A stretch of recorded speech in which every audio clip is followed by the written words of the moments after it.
So for this article in my email, the like little bridge blurb on what this article is, Bridge explains this as, under leadership, talent, and trends, a study was performed. Women are prioritizing security amid DEI uncertainty. A recent Fairy God Boss survey reveals that 79% of women believe rollbacks of DEI initiatives will negatively affect their career opportunities, including pay equity and leadership roles. As a result, half of the respondents are prioritizing job security over career growth, and nearly half are exploring freelance work for financial stability.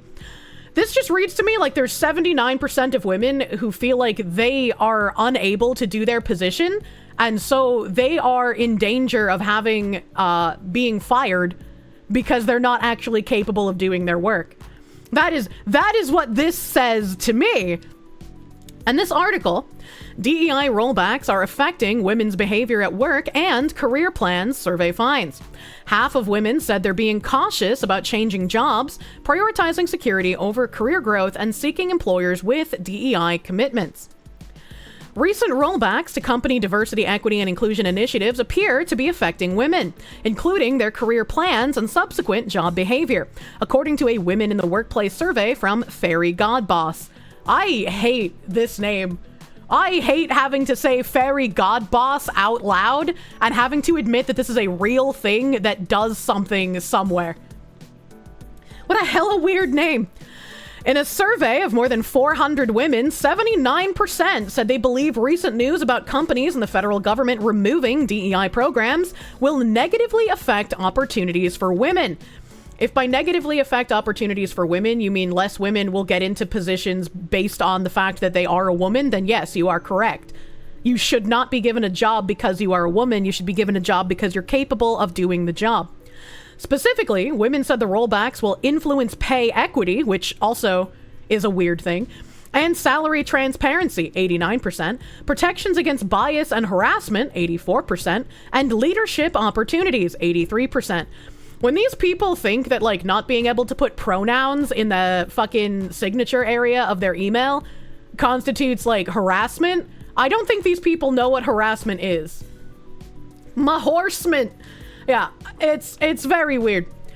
In addition, 52% of women voiced concerns about job security or new job opportunities due to instability in the federal government, including DEI changes and funding cuts. They voiced concern about job security or new opportunities in the federal government.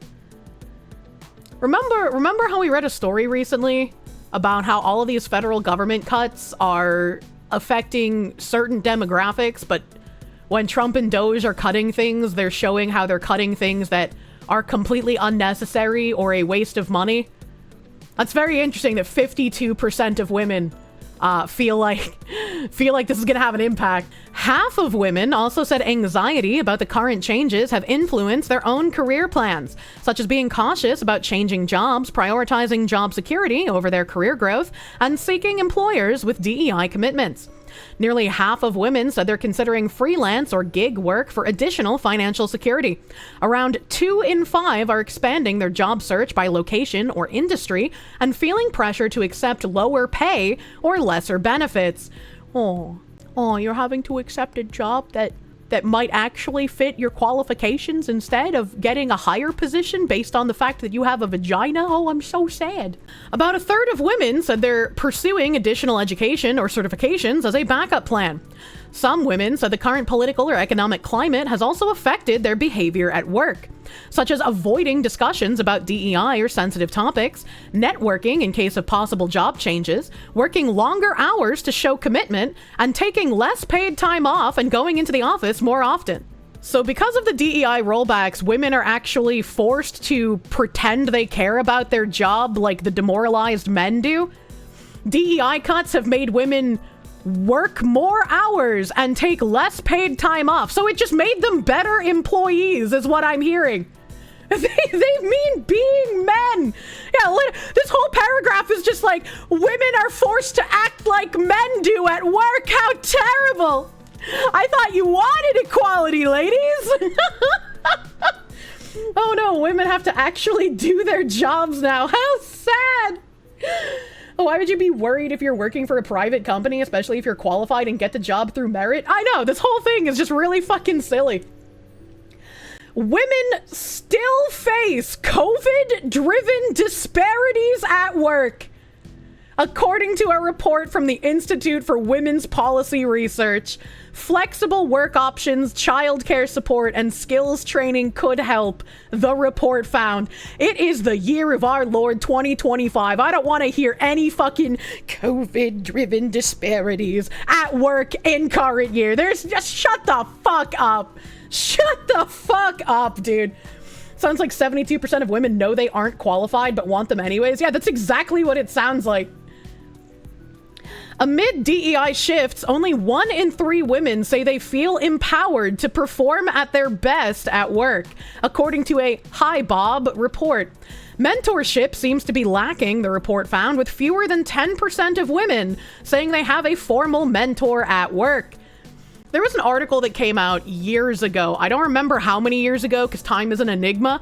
But there was an article that came out about women complaining about not being able to get mentorship at work, and they felt that it was for sexist reasons. And men responded, I don't feel comfortable mentoring women because if they make allegations, my entire career is over. I don't want to be in close proximity with a woman at work. I don't want to be a mentor for someone that I have to walk on eggshells around and be constantly worried. Even before all of this shit got as crazy as it did, the ex that I lived with, his fucking Wall Street dad, his advice, never be alone with a woman at work. I don't care if it's just an elevator ride and there are cameras. You never be alone with a woman at work. And it's like that is advice that pretty much anyone can take seriously. I wanna look up what this fairy god boss is. Fairygodboss.com. They have a 2.5 star review. They're a software company in New York. Why are their reviews so fucking bad? It said, I must have visited this site once. I do not remember signing up. I don't want to join and give them even more info just to get out of their clutches. I even get texts from these horrible people. Oh my god. I don't remember giving them my email, but they've been sending me spam for months. I've unsubscribed dozens of times. Pretty sure that's illegal. I've never heard of this company, but somehow I'm signed up with them and getting routine emails. How does this even happen? I can't even delete my account. I think I may have tried to read an article posted on Facebook by this company and they signed me up and have been sending me emails ever since. No way to delete the account, no way to contact customer service. All emails are non-reply. Do not sign up or use this account. Should they wish to delete my account, I will delete this review. Update, I decided to test if I was still in the system by requesting my forgotten password. I didn't want to log in case it recreated or reactivated my account. I did not get an email, which might mean it's been deleted, but might not, as there is no current way to confirm. However, I am no longer receiving updates and emails. Fairy God Boss, if you're able to confirm my account status has been removed, or preferably if people are allowed to deactivate their accounts on their own, I'd appreciate the follow-up, and I'll remove this post. My email is used to sign up for an account without my permission, and I've been trying to delete the account since. The company needs to make sure the email account holder is aware it's being used before the account is allowed. It's illegal for a company to not allow a user to unsubscribe in front of a firewall and log in, and also illegal to not allow a user to manage their account, like delete. Rude, and now I can't unsubscribe. Got to send all to the trash. Fucking Abby here, this federal agent. Wonderful community with great insight and advice, plus the opportunity to explore exciting new opportunities. Spammed by the website, and then just a bunch of 5-star reviews that are probably from people who work at the company. Just fucking idiots here. Fairy God Boss is an online career platform and community designed specifically for women aimed at improving workplace transparency and supporting career advancement. Founded in 2015 by Georgine Huang and Romy Newman, it serves as a resource for women seeking jobs, career advice, and insights into company cultures, particularly regarding gender diversity, work-life balance, and female-friendly policies. Yeah, well, it just kind of sounds like they're shit, actually. The longest career community for women. Why you gotta make it sound like a dick? An authentic career space for all women to feel supported and empowered, community advice, expert insight, job opportunities. Want to work from home, make your own hours, blah, blah, blah. Took me many years to embrace my allyship, says Kelly Olin, Senior VP of Digital Tech and Data at Cargill. Here, she shares her insights on the importance of listening, learning, and discovering unique ways to make a positive impact. Hashtag sponsored. How is it hashtag sponsored if it's your own fucking website? I don't understand. Whether you're interviewing on Zoom or in person in finance or fashion, this guide takes the guesswork out of getting dressed. That's racist.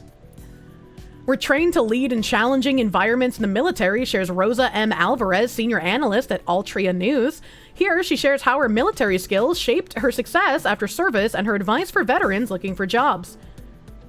Ever walked into an interview expecting formal questions but ended up chatting like friends? That's a conversational interview, and while it might feel casual, you still need to bring your A game. Second interview, not all heroes wear capes, some wear cardigans and carry snacks. Shout out to the women fixing problems at work, at home, and everywhere in between. National Superhero Day.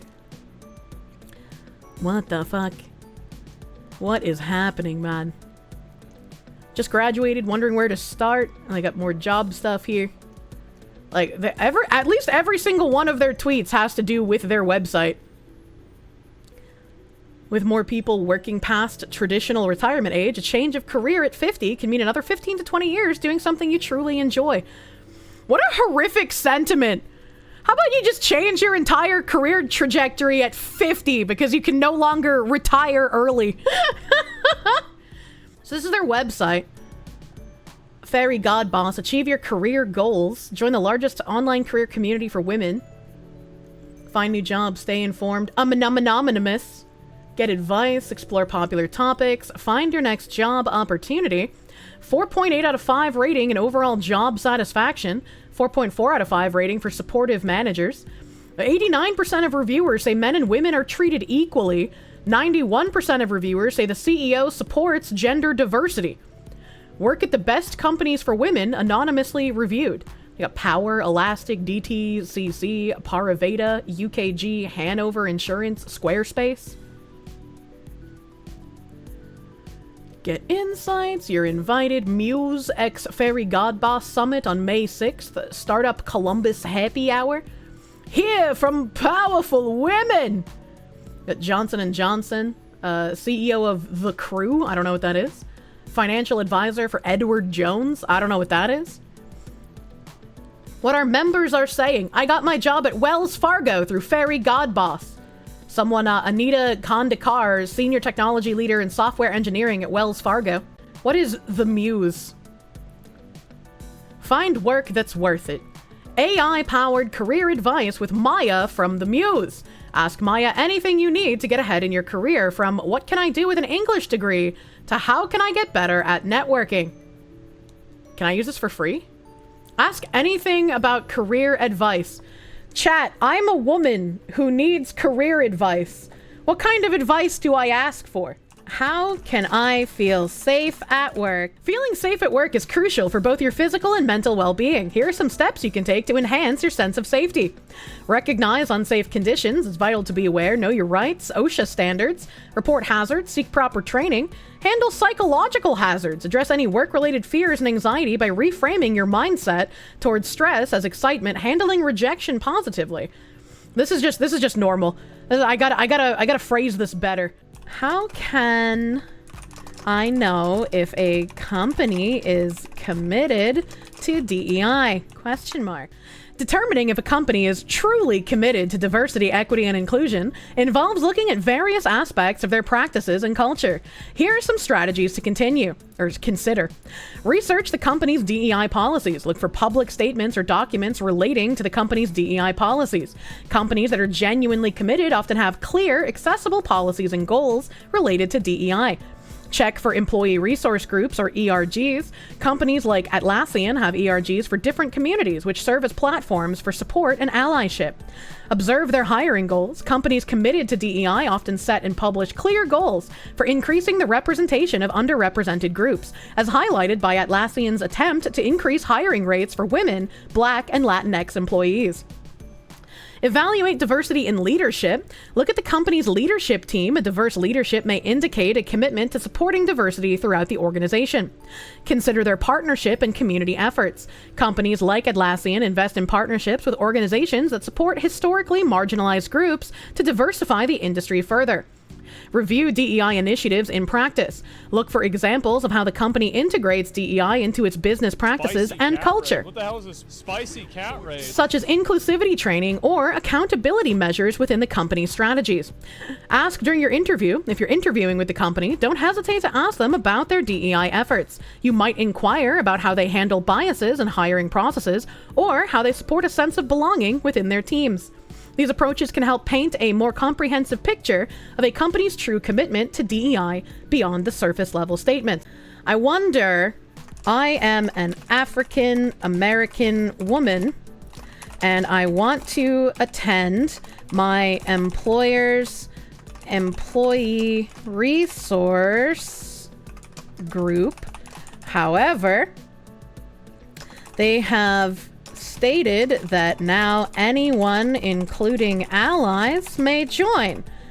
How do I feel safe if a white male were to attend one of these ERGs? Question mark. It's understandable to have reservations about attending an employee resource group if it previously served as a safe space for shared identity and is now open to allies. Here are some steps to consider that align with the principles of creating inclusive workplaces. Encourage ally education. Allies who join should come with the intention to listen, learn, and support. They should be aware of the specific experiences of Black employees. If your ERG doesn't already provide guidelines for allies, perhaps suggest or help develop a framework that outlines expectations for those attending as allies. Promote open and honest communication. If possible, encourage an introductory session where the purpose of the ERG is explained and expectations for ally participation are discussed. It's crucial that allies understand the importance of withholding judgment and valuing the perspectives shared by the members of the ERG. Set boundaries. Work with ERG leaders to ensure that all attendees respect the group space and allow it to continue to serve its original intent. Creating an environment where everyone is opened up to feel comfortable sharing personal experiences can help maintain the group's integrity. Develop authentic relationships. Take the opportunity to engage with allies who show genuine interest in learning more about the challenges Black employees face. Building authentic relationships can lead to a more supportive environment. Allies who are well informed are more likely to become advocates for policy and cultural change beneficial to everyone. You know, I thought my question might be way too specific for the AI to answer, but this is actually interesting to see laid out in text. Ask how to mentor women without getting sued. This is all actually insane. It's advice from people who do nothing to people who provide nothing in an actual workspace. This is all literally antithetical to production or business benefit. It is, unfortunately. What do they mean in as allies? Focus on amplification. ERGs should continue to amplify the voices and successes of Black employees. Encourage allies to take an active role in recognizing and celebrating these successes, just as they learn to acknowledge and challenge misinformation and stereotypes when they arise. Remember, the intentional inclusion of allies and ERGs can lead to greater awareness, increased support, and meaningful collaborative actions that further the organization's diversity, equity, and inclusion goals. Maintaining an open dialogue with ERG leaders and participants can help in making the group a constructive and safe environment for all members. I want to highlight this first sentence in this last paragraph here, because this is exactly what the guy from SHRM said during their July speech last year, where they were like, maybe we have ostracized white men for a little too long, and we need to start being inclusive to white men, even if we don't want to be, because we need the support from those people in order to enact the cultural change we want to see. And this is basically saying the exact same thing. It can lead to greater awareness, increased support, and collaborative actions that further the organization's diversity, equity, and inclusion goals. I'm trying to think if there's anything else I can ask. Sources and related content. Are you a good ally at work? 5 things not to say to your Black coworkers during Black History Month or ever.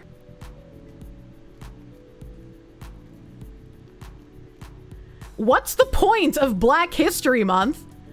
Can you speak at our next team meeting about the meaning of Black History Month? Wouldn't that be giving them a platform for their voice? Why is that bad? Let's not talk about race or politics in the workplace. That's true.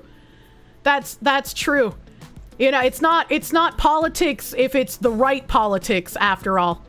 Slavery is over. We're all equal now. Any comment that denies or minimizes the existence of racism will only create unsafe experiences for Black people. Systemic racism is prevalent in the workplace, in every industry, and outside of it. It's important to understand the lived experiences of Black people, hence why you shouldn't shy away from the conversations above, and actively work to create change. Whether you're an entry-level employee or a seasoned manager, for example, you can amplify Black voices during meetings if you notice others talking over or ignoring them. And when a Black coworker shares their input or ideas, acknowledge their point, take note, and make sure they get credit for their great insights in the moment and down the line. This is just something you should do if anyone's being talked over in a meeting. I don't know what race has to do with this specifically. If you're a leader, keep in mind that when you create or participate in workplace practices without taking into account how they impact marginalized employees, your efforts can feel very performative. So hold focus groups or one-on-one meetings to get a better understanding of how you can support your Black employees' mental health and professional development. Here are 3 questions you can ask. What are the biggest barriers to your success, and what role can I play in helping to remove them? Whose voice or what perspective is missing from this conversation? How can I help amplify your voice and other underrepresented voices? Number 5 is when I look at you, I don't see color. Telling a Black coworker you don't see color is a way to show you aren't prejudiced against their race or ethnicity is actually a microaggression, a subtle verbal or nonverbal behavior aimed at a member of a marginalized group that is damaging and derogatory. Common microaggressions towards Black people at work include phrases such as, "You're so articulate," "Your hair is so different every day," "Your name is hard to pronounce." Chat, nobody can pronounce or spell Kirsche. Have I been microaggressed against this entire time? You should smile more and engage with the team. You remind me of Black celebrity. Brother, what Kirsche? We're sorry, Kirsche. Sorry's not enough. I'm gonna need monetary reparations. I'm gonna need a house, okay? Chat, that's how you make it up to me. You remind me of P. Diddy. Jesus Christ. As an ally and a bias disruptor. What a name. What a name. Let's see. My boss is a white male. How can I convince him as a let's see, how do I word this? White, bisexual, aromantic woman that I deserve a promotion. Convincing your boss that you deserve a promotion involves a strategic approach that highlights your contribution and readiness for advancement, regardless of gender, sexual, or romantic orientations. I'm surprised it said that. Focus on role negotiation. Instead of solely seeking a title change, consider negotiating for more high-level responsibilities or projects. This can demonstrate your capacity for leadership roles and help you build a strong case for promotion. Track your achievements, communicate your vision, seek feedback, advocate for yourself, and build connections. By taking these steps, you're not only showcasing your capabilities, but also positioning yourself as a proactive, skilled leader who deserves the promotion you're seeking. Remember, advocating for yourself is crucial. Okay, all right. Okay, so maybe my boss is a white male. How do I, as an underrepresented minority, convince him I deserve a promotion? Convincing your boss that you deserve a promotion involves showcasing your skills regardless of your background. Here are some strategies. Constantly do above and beyond work. I thought that wasn't supposed to be an expectation. In fact, that article we read that led us here said that women feel like now that DEI is being cut, they have to work longer hours and actually do their job. I'm getting mixed messaging here. Identify tasks that need addressing but haven't been prioritized and take initiative to complete them. Be proactive. Don't just complete tasks you're assigned. Anticipate problems and take initiative to address them. Study the boss. Understand what your boss values in business and within the team. Aligning your efforts with these values can demonstrate your understanding of the larger goals and your capacity to contribute to them. Be a team player. Work on collaboration skills. Demonstrate accountability when mistakes occur. Proactively own up to them and show you've learned from the experience by presenting solutions. Show hunger for growth, not just status. Focus on acquiring new skills and improving your knowledge rather than just aiming for a title. Keep calm in a crisis. Show leadership potential by remaining composed during challenging situations. This is actually like decent advice. I'm genuinely surprised. AI is too smart to be brainwashed with DEI ideology. Sounds like very male advice. It does. It does. AI even disagrees with their premise, but that doesn't prevent the human bias from advancing their own agenda. Yeah. That was a fun little engagement thing. Can we listen to any of these podcasts? Like, are these free to listen to? Romy is joined by Wanda Hope, Chief Diversity, Equity, and Inclusion Officer at Johnson & Johnson. Corpo slop music, don't DMCA me. I'm Romy Newman, the co-founder and president of Fairy God Boss. Oh no. And this is Fairy God Boss Radio. I've demonstrated success over every position that I've been in, right? And of course, I have the things to back that up. And I really want to contribute at greater levels because I want to help this company be driving down the lunch counter, sit down and order lunch without really being detected as a Black person. What? She ordered a simple burger and a soda. When the food came, she motioned for the Black male students to come in, quickly pushed the food down to them, and they began to eat.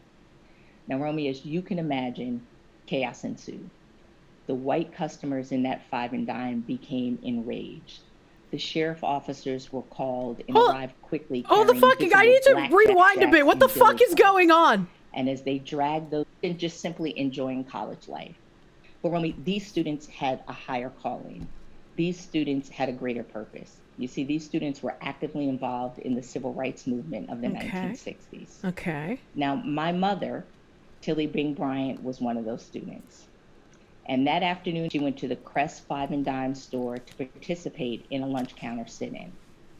Now, if you remember our history back then in the South, Black people were not allowed to eat at the same lunch counters, not allowed to drink from the same water fountains, not even allowed to use the same restrooms as white people. So this was a brave and courageous act, especially for a young lady at the tender age of 19. Like, that just blows my mind when I think about how young she was doing this work. Now, my mother has a really light complexion. So she was able to go into that Crest Five and Dime lunch counter, sit down and order lunch without really being detected as a Black person. She ordered a simple burger and a soda. When the food came, I just want to point out, if you're trying to say that your mother was very light-skinned, but she walked into a diner where Black people weren't allowed, and that diner was filled with very racist people, everyone in that diner, regardless of how light your mother's skin is, would have been able to tell that she was a Black person. If they were actual racists, they would have been able to tell. Like, I don't understand that logic. She motioned for the Black male students to come in, quickly pushed the food down to them, and they began to eat. Now, Romy, as you can imagine, chaos ensued. The white customers in that five and dime became enraged. The sheriff officers were called and arrived quickly carrying visible blackjacks and billy clubs. And as they dragged those students out of that lunch counter by their shirt collars, the students were threatened outside with police dogs and water hoses as they were tossed into the back of the sheriff's vehicle and hauled off to jail.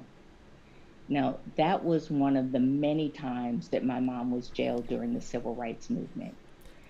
Did she say her mom's name? Because if she said her mom's name, I should be able to look this up and find like a news article about it, right? Because like that stuff was heavily documented, wasn't it?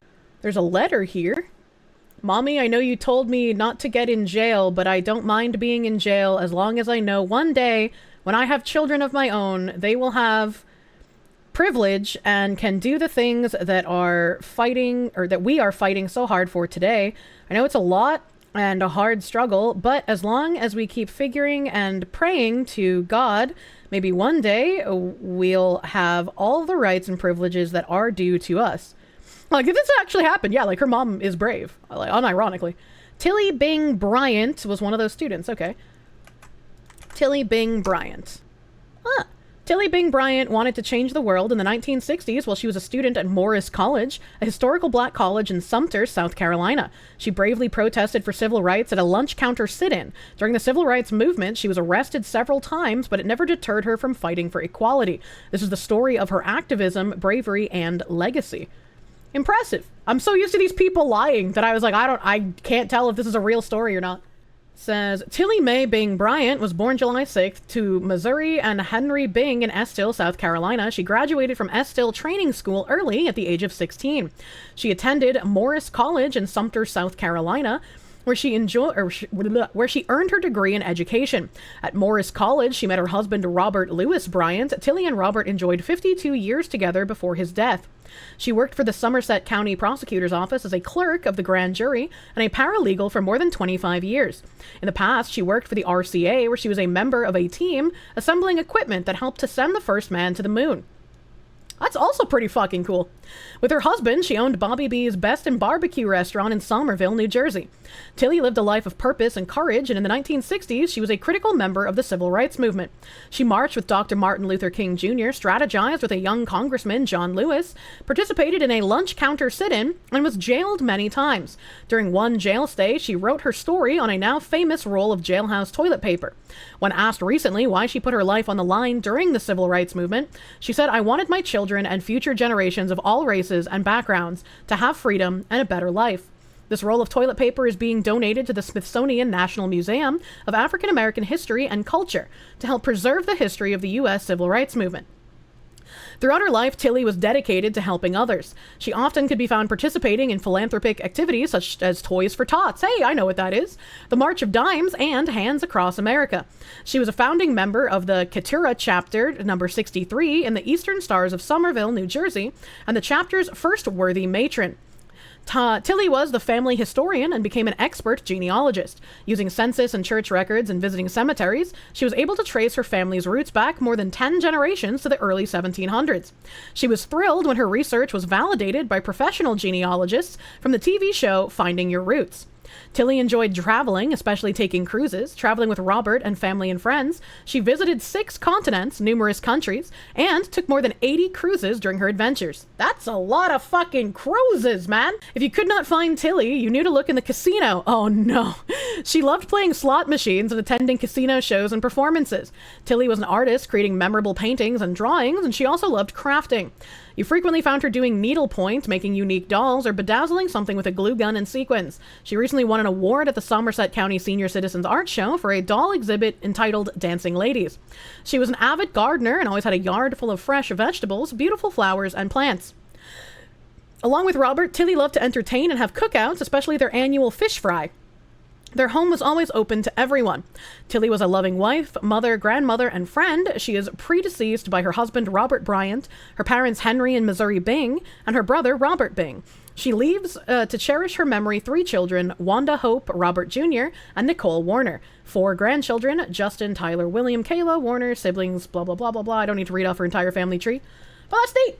That's neat. That's a neat story to know. I'm surprised, like, she wasn't taught about when we were taught about civil rights shit in school, to be completely fair and honest. The chief DEI officer is the Tilly lady's daughter.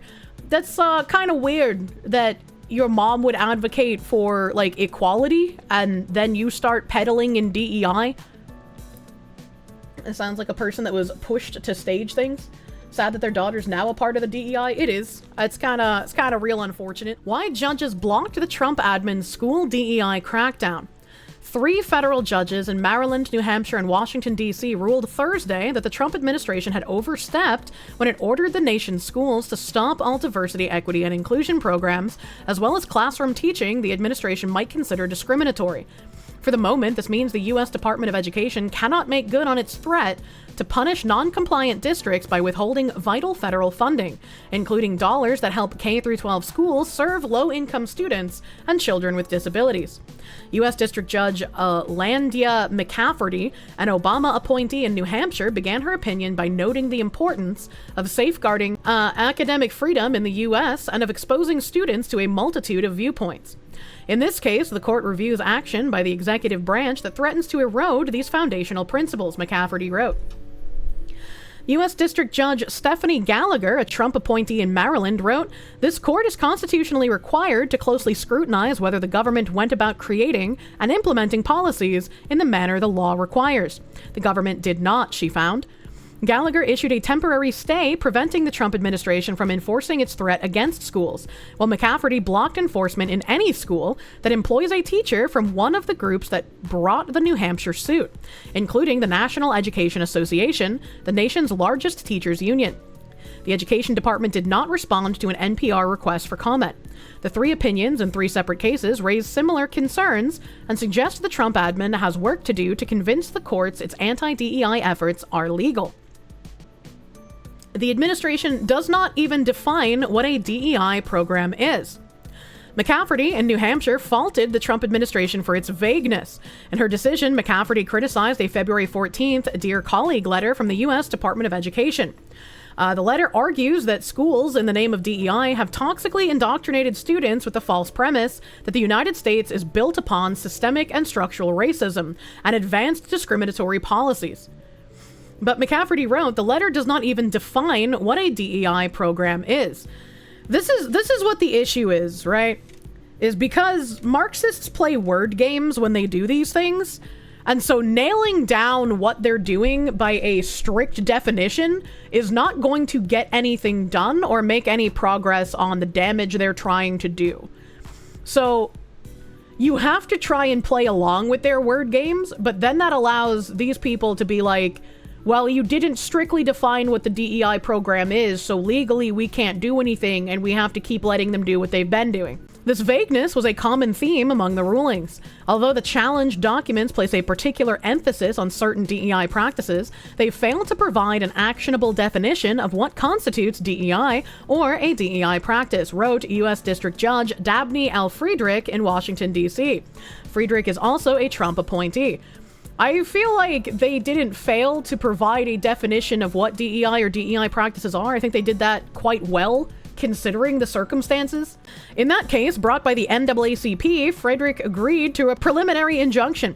In Maryland, Gallagher criticized the administration for filing its Dear Colleague letter with broad claims about harmful discriminatory teaching, but neglecting to include any factual citations or references to any facts supporting its assertions. And these are exactly the people why I find it so hard to do any condensation of my Bridge coverage. Because it's like, if I tried to condense like 2 or 3 hours of talking about Bridge into like a 15 to 30 minute video, these people will be like, well, she's not showing sources, she's just giving her opinion. Like even Smash JT did that before. When I was like showing him, hey, this is what Microsoft is doing, they're not getting rid of DEI. Here's them at a panel with Bridge. Here's one of their panels about DEI at the Cannes Lions festivals. They're not getting rid of it. And he was like, well, that's just your speculation and opinion. And it's like, it's not an opinion if I'm reading what they're saying, man. On February 27th, the Dear Colleague letter was followed by the creation of a department portal through which parents were encouraged to report teaching or policies that they considered discriminatory. The official release announcing the portal quotes Tiffany Justice, co-founder of the conservative-leaning Moms for Liberty. Parents, now is the time that you share the receipts of the betrayal that has happened in our public schools. This is also a good thing to do. The fact that there's like a portal where you can share what's happening at your school so more people become aware of what's going on, that's a very good thing. Similar to the EEOC saying out in plain terms that you don't have to be a perceived protected class in order to file these kinds of incidents. And then on April 3rd, the Education Department went further, requiring K-12 school districts to certify in writing that they are in compliance with the department's expanded interpretation of federal anti-discrimination law or risk losing their federal funding. Districts are already required to certify their compliance with existing federal laws, something Gallagher noted in her ruling. The administration argues its interpretation is not new, that many DEI policies violate Title VI of the Civil Rights Act of 1964, and that the government's recent anti-DEI efforts are allowable because they're simply enforcing pre-existing federal law, which is true.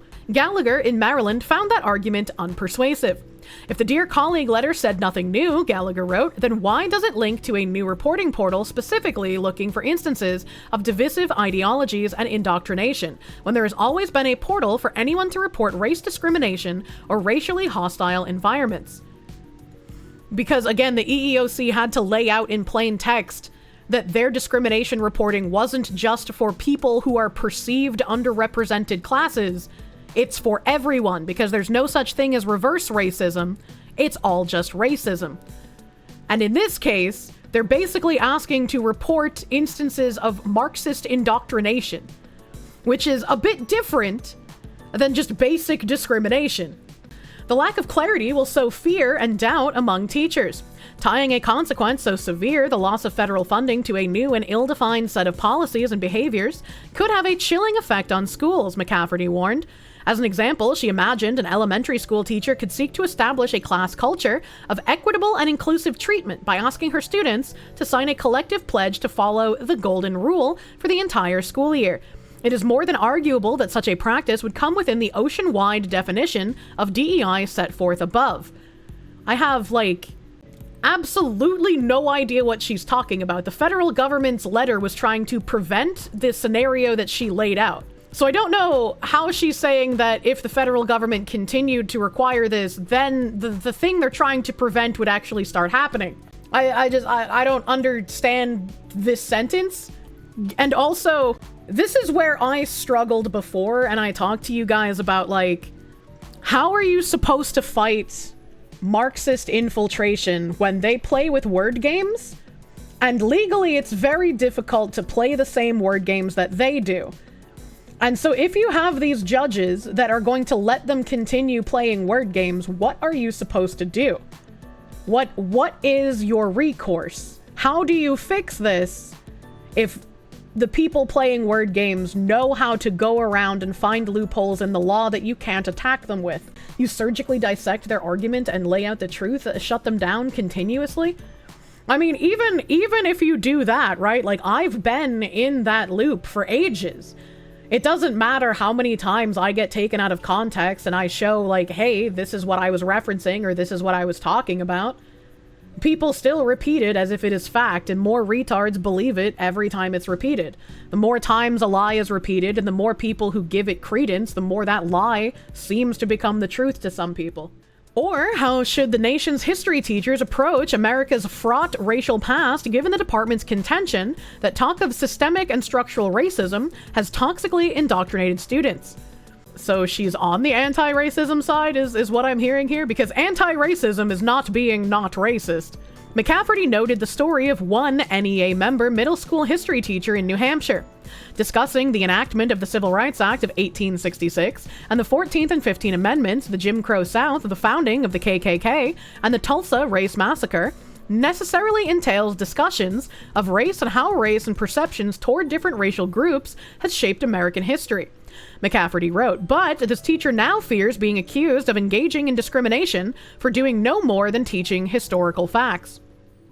The threat to schools' federal funding, coupled with the DEI portal for parents to report teachers they believe have crossed the line, raised the specter of a public witch hunt that will sow fear and doubt among teachers, McCafferty warned. If the teacher up here that she referenced is actually teaching about these things, he should have nothing to worry about. People aren't trying to erase actual history. It's people trying to rewrite history and give it a slant that it never had that is the problem. Can the executive branch influence school curriculum? Trump and his education secretary, Linda McMahon, have said repeatedly that they want to eliminate the U.S. Department of Education and send education back to the states. But in these lawsuits, the administration is accused of doing the opposite, wielding the power of the federal government to tell schools what they can and cannot teach. If you want federal funding, if you want the taxpayers' federal funding, I feel like it only makes sense for the federal government to put in some kind of restrictions of what our tax dollars will be funding, right? Like, that line of thought makes sense.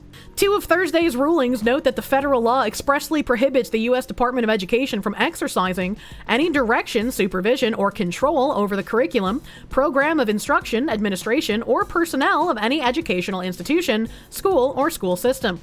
The department has argued its efforts are legal because they are enforcing federal anti-discrimination law, but McCafferty found that argument insufficient. While it may be true that a line must be drawn somewhere between the department's lawful prerogative to enforce anti-discrimination law and its prohibition from controlling curriculum, the letter and its associated documents do not toe that line. As for whether the letter exceeds the Education Department's legal authority, Gallagher wrote, the Trump administration insists it merely informs schools that they must not discriminate among students when implementing their curricula and must avoid stereotyping and stigmatizing based on race. Gallagher's skeptical response, this court must concern itself with what the letter actually says, not what the government says the letter says. That's really handy-dandy, ain't it? That's really handy-dandy, ain't it? Since that's the exact word games that Marxists play. As such, by declaring broad categories of classroom speech discriminatory, Gallagher wrote, in the context of a letter threatening enforcement actions for discriminatory practices, Department of Education is exercising direction, supervision, or control over the curriculum, program of institution, administration, or personnel of schools. In short, the Education Department appears to be doing precisely what the federal law says it cannot. The government cannot proclaim entire categories of classroom content discriminatory to sidestep the bounds of its statutory authority. The Trump administration is likely to challenge all three rulings. It's always been really weird to me that when it's pointed out that there is, like, actual discriminatory teaching that is teaching, like, white children to hate themselves, the defense is always, but we're just teaching regular history, and then when it gets shown on Twitter, it's not regular history. It's just like, there's no issue with teaching history as it is and as it always has been. The issue is with changing things and then putting an extra racist slant on them. Kids today in school, by the color of their skin, have nothing to do with what happened hundreds of years ago. Slippery Marxists deserve to be shown to be evil, very much so. But people don't even like hearing the word Marxism, and when you talk about it, they typically discount you and call you a conspiracy theorist. You were taught to hate yourself 20 years ago? I don't know what it's like now. We're teaching you regular history. Anyway, this is why white people are the root of all evil, and sins of the father are passed to the son. True. True and real.